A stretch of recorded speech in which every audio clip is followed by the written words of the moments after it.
ETF index mutual funds నేర్చుకుని stock మార్కెట్లో రాణించాలనుకుంటున్నారా? వెంటనే ఈ నెంబర్కి కాల్ చేయండి.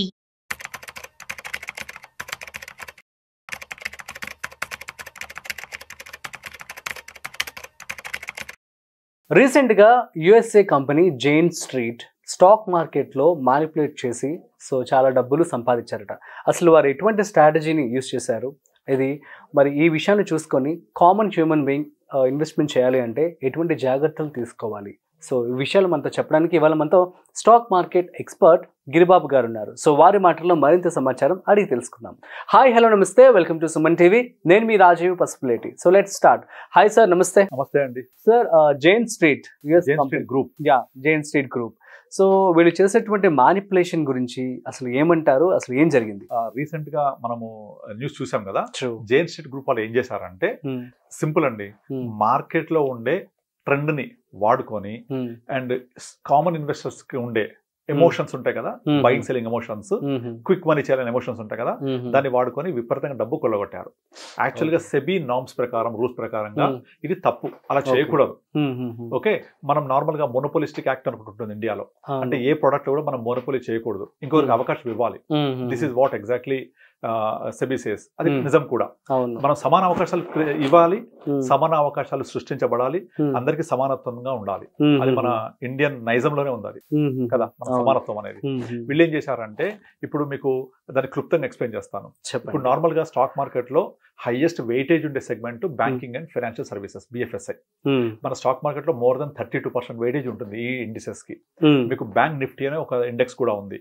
మీకు నిఫ్టీ కంటే చాలా బీభత్సంగా మూమెంట్స్ ఉంటాయి అందులో. ఇక మన F&O క్లోజింగ్ డేస్ అయితే, last day of the closing నాడు అయితే అది చాలా వోలటైల్ గా ఉంటుంది. మీకు పుట్ ఆప్షన్స్ ₹2 200 అవుతాయి, ₹2 కూడా అవుతాయి. అంత వోలటైల్ చూస్తాం. దీనికి డే కూడా అక్కర్లే, 1 అవర్ చాలు. నేను చూసాను కళ్ళతోటి. ₹2 అవుతుంది ఆప్షన్స్, ₹2 కూడా అవుతుంది ఆప్షన్స్. ఇలా జరుగుతాయి. అయితే వీళ్ళు ఏం చేసేవాళ్ళు అంటే, వీళ్ళ దగ్గర విపరీతంగా డబ్బులు ఉన్నాయి. ఆ డబ్బులతోటి ముందుగానే పంపింగ్ చేసి క్యాష్ మార్కెట్ లో ఈ బ్యాంక్ నిఫ్టీని ఏదైతే ఇన్ఫ్లుయెన్స్ చేస్తాయో ఆ స్టాక్స్ కొనేసేవాళ్ళు విపరీతంగా. దాంతో ఒకే రోజు మీరు చాలాసార్లు గమనిస్తే బ్యాంక్ నిఫ్టీ ఒకే రోజు విపరీతంగా మూవ్ అవుతుంటుంది అప్ సైడ్. మూవ్ అవుతుంటే వీళ్ళు ఏం చేస్తారు, టెక్నికల్ అనలిస్ట్ అందరూ కూడా, అరే బ్యాంక్ నిఫ్టీ పలానా లెవెల్ క్రాస్ అయింది, పైకి వెళ్తోంది కనుక పాజిటివ్ బజ్ ఉంది మార్కెట్ అని చెప్పేసి వీళ్ళు కొంటూ ఉంటారు. కాల్స్ కొనేస్తూ ఉంటారు, క్యాష్ మార్కెట్ కొనేస్తూ ఉంటారు, అందరు కొనేస్తూ ఉంటారు. కొనేయడం వల్ల ఈ పుట్ ఆప్షన్స్, F&Oలో ఆప్షన్, ఓ అంటే ఆప్షన్స్ లో పుట్ ఆప్షన్ అంటే, పుట్ ఆప్షన్ ఏమవుతుందంటే మార్కెట్ పెరుగుతున్నప్పుడు చాలా తగ్గిపోతుంటది పుట్ ఆప్షన్.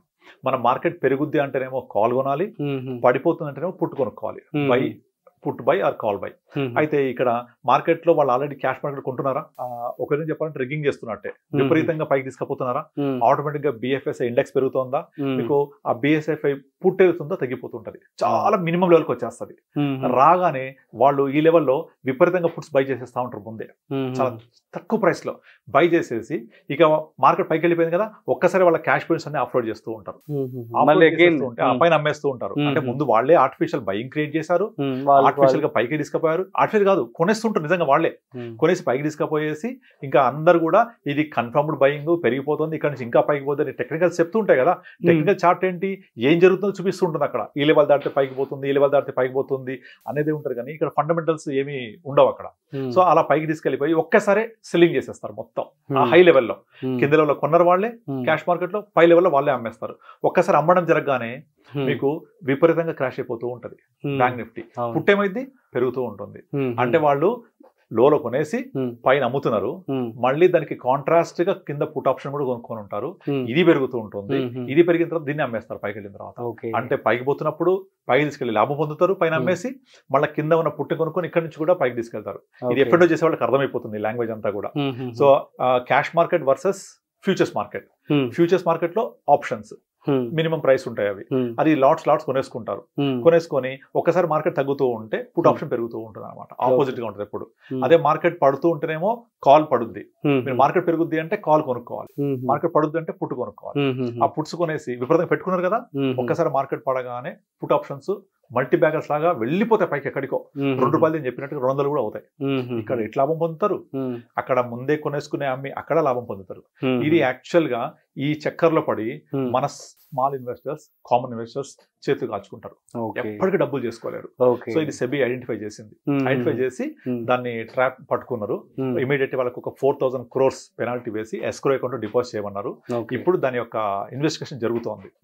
ఇది ఒక విధంగా చెప్పాలంటే చాలా తప్పు, ఇలా చేయకూడదు. అంటే నేను చెప్పిన ఇంతకుముందు మోనోపోలిస్టిక్ యాక్ట్ ఎలా ఉంటుందో అట్లా కామన్ మ్యాన్ కి ఒక అవకాశం లేకుండా డబ్బులు ఎక్కువ పెట్టుకొని చేస్తూ ఉంటారు. ఈవెన్ 1992 హర్షమేధ స్కామ్ అది కూడా సేమ్ ఇలాంటిదే. మీరు లక్కీ భాస్కర్ సినిమా చూస్తే అర్థమైపోతుంది. వాళ్ళు డబ్బులు డిపాజిట్ రూపంలో ఫేక్ బిఆర్స్ క్రియేట్ చేసి, బ్యాంక్ రికన్స్ట్రక్షన్స్ క్రియేట్ చేసి డబ్బులు తీసుకొచ్చేసి విపరీతంగా కొంటూ ఉంటారు. ఆటోమేటిక్ గా ఎక్కువ మంది కొంటే ప్రైస్ ఏమైంది కదా. నేను ఇంతకుముందు చెప్పాను, ఎప్పుడైనా సరే ఒక ప్రైస్ పెరగాలంటే supply or demand should influence price. Supply ఎక్కువ ఉంటేనేమో ప్రైస్ తగ్గిపోతుంది, లేదా డిమాండ్ ఎక్కువ ఉంటే ప్రైస్ పెరుగుతుంది. So demand or supply will determine the price. So ఇక్కడ స్టాక్ మార్కెట్ ఏం చేశారు, విపరీతంగా డిమాండ్ క్రియేట్ చేస్తారు, ఆర్టిఫిషియల్ డిమాండ్. అంటే వాళ్ళే కొంటూ ఉంటారు, కొంటూ ఉంటే ప్రైస్ పెరిగిపోతూ ఉంటది. అక్కడికి వెళ్ళాక పైన అమ్మేస్తారు. అమ్మేస్తుంటే మన కామన్ మ్యాన్ ఏమనుకుంటాడు, మన టెక్నికల్ అనలిస్ట్ ఏమనుకుంటారు, ఇంకా పెరిగిపోతుంది కదా అని అక్కడ కొంచెం పడగానే కొనేసుకుంటూ ఉంటారు వాళ్ళు. సో వీళ్ళకి ఆఫ్లోడ్ చేస్తూ ఉంటారు. వీళ్ళకి షేర్ సర్టిఫికెట్లు వాళ్ళకి డబ్బులు వెళ్ళిపోతాయి, ట్రాన్స్ఫర్ అవుతాయి అన్ని కూడా. అంతకుముందేమో వీళ్ళకి షేర్ సర్టిఫికెట్స్ అన్ని కొనుక్కొని డబ్బులు వాళ్ళ దగ్గర ఉంచుకున్నారు, రివర్స్ చేస్తారు.